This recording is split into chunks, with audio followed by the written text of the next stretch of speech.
Okay, we're going to continue now with speed studies.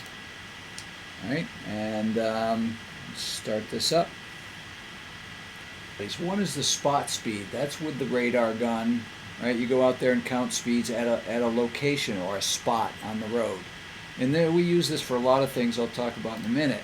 The other kind of speed study that we will not be doing this semester, but we could, is a travel time study for planning operations. So this involves getting in a car and driving routes on your existing road system to generate travel times or to estimate travel times.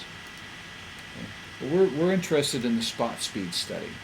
So this is used for safety evaluations, design evaluations, enforcement, traffic control devices. So you might decide you need a new sign or something, a warning sign. Right?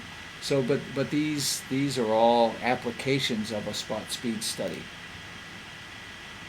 Travel times are planning kinds of things, right? Identifying problems, using the travel times in your planning model, right? The gravity model and so forth. So the spot speed, like I said, it can be used for establishing a speed limit. The 85th percentile speed is often used among other considerations, but that's the main number that's given to decision makers. Enforcement. Obviously, if there's a speeding problem, this is one way of identifying it. Evaluating physical improvements, so on.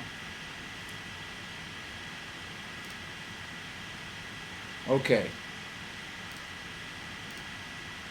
So you're going to use the radar gun. This short trap method is basically kind of the old style. You just designate a couple of points on the road at a known distance apart, and time how long it takes to vehicles to get from one point to the other, and that gives you an estimate of its speed.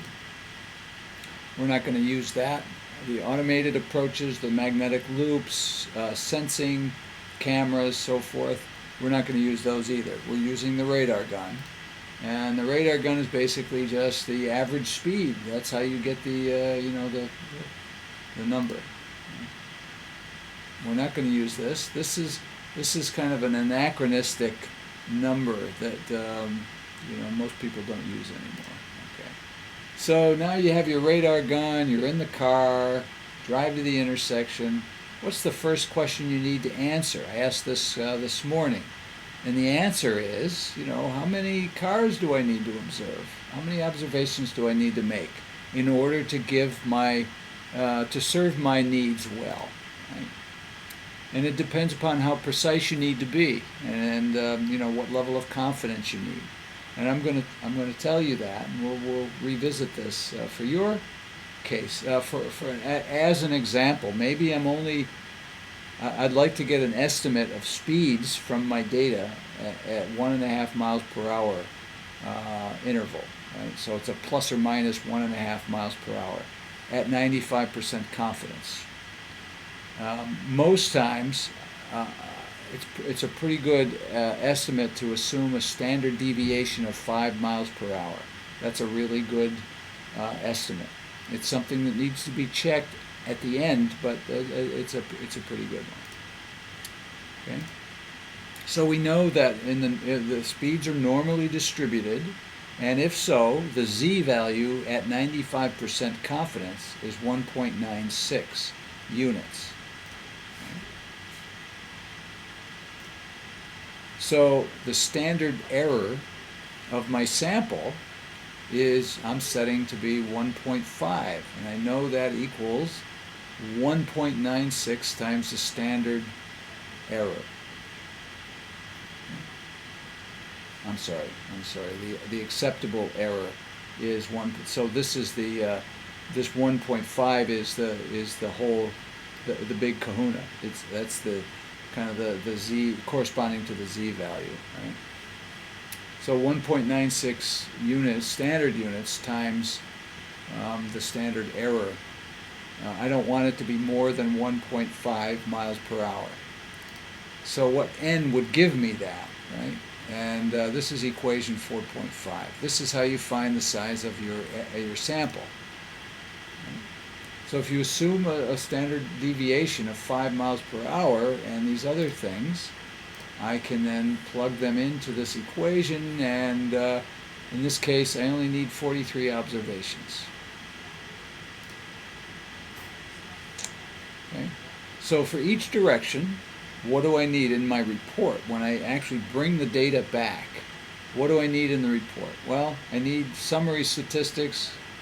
You list the original data in the appendix, but I'm going to show you some summary statistics that you need to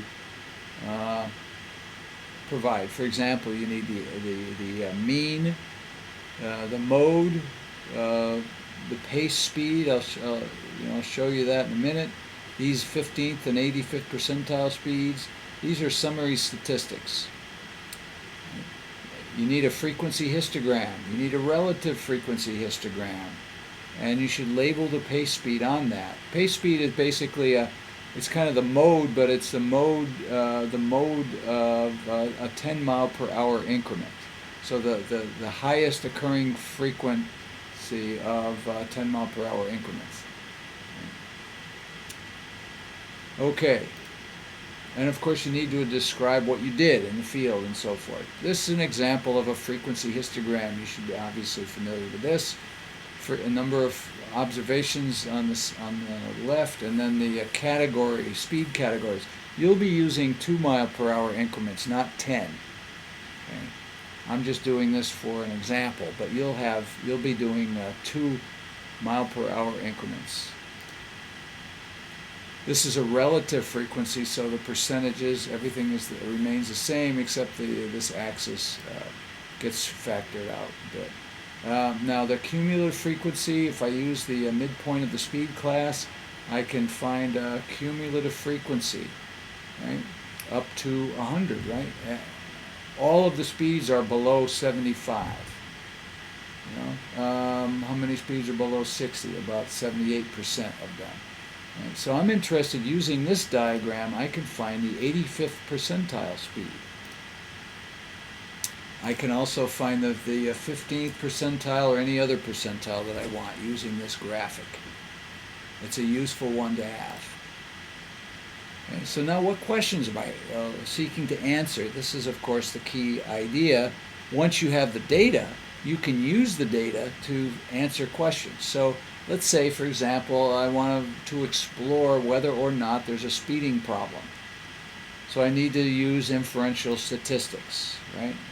So what's the problem? Set up 2 groups, treatment and control, hypotheses, and then the decisions are based on relative differences between the 2 groups. Okay. Oh, I was going to do this in class. This is a nice little thing. What are their summer activities? Well, see if you can find the engineer before you go further. Well, he's right there, right? That's the engineer right there. Okay. So you have to use a distribution to do these assessments, right? We know that speeds are normally distributed, so we're going to use the normal distribution, right? That's a relative frequency histogram, really, of the population, not of our sample. Right? So the standard normal curve has this equation. Don't worry about that. It's an average 0, standard deviation of 1. That's what it is. And the standard, the units are z units as opposed to miles per hour. So you have to convert your miles per hour x's into standard units by dividing these differences by standard deviation. And there's a normal distribution curve. If you want to use this, you can get a table like this, and z's are tabulated along with the area under the curve as shown.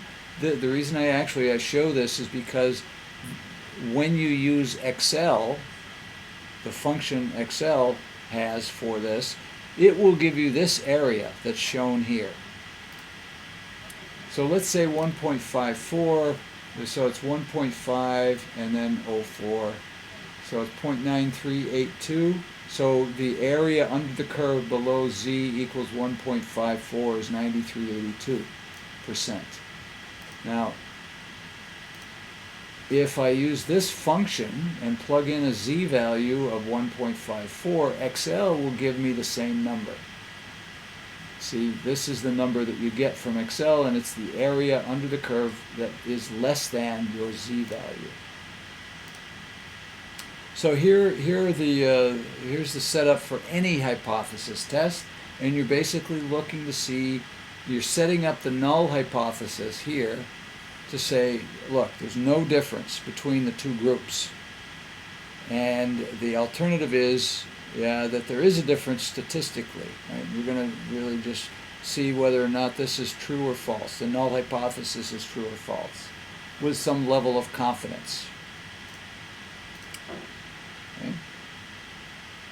So these are really the only things you need. The normal curve is here. So the null hypothesis says that there is no difference between the two groups, whatever those two groups are. No difference. What are the chances if this Z value up here is at 95% of observations are less than this value? What are the chances of observing something up here? Well, if I observe a difference between the two groups and it hits somewhere up here, it's unlikely that the null hypothesis is true. In other words, there's a 95% chance that it's not true. So let's say I have a speed limit of 35 miles per hour. I need to do a spot speed study to substantiate that people are speeding. So the parameters are, I want 95% confidence. My measure, I want to get within a mile per hour. Okay? So the first question is, what's the sample size I need to use? Well, remember this, right? This is the equation 4-5. N will equal 96. So I'm going to go out there and take a sample of 96 vehicle speeds in both directions. I'll only do one for now, though. So I conducted a spot speed of 100 cars. 85th percentile speed was 45. Remember, that's the key number, not the average, but the 85th percentile. And I want to know, is that significantly greater than 35? Or is it just statistical, variation that's causing that for me to see a 45? And so under the null hypothesis, the difference between what I observed, 45, and the speed limit, 35, is 0. That's the null hypothesis. The alternative hypothesis says there's a speed problem. Right? So now, if I do this calculation, Z is 1.645 for a 95% confidence interval. And the difference observed is 10 miles per hour. The standard error is 0.5. Z then is 20. So that's way greater than 1.6. So therefore, I reject the null hypothesis that says that there is no difference. So there is a speeding problem. If I look at another example, let's say I have a speed data set from before I do something. And then I make some improvements, and I say the speeds went down. So I'm going to do another study, which I did here, and I got another mean. Oh, look, the mean went from 42 down to 38. Was that a real reduction, or was that just due to random variation? In other words, when I installed that speed limit sign, did it really make a difference? The hypothesis is that there is no difference, and the alternative is that there is. Right? With 95% confidence, again, Z is 1.645, Now the only tricky part here is you have two samples, so you have to get a pooled standard deviation, which is the standard error really of those two samples. And again, the difference, the z-value for that difference of 4 is 3.85. That's more than the 1.6 for 95. Therefore, there was a difference. There was a reduction in speeds. Okay, so let's quit for now.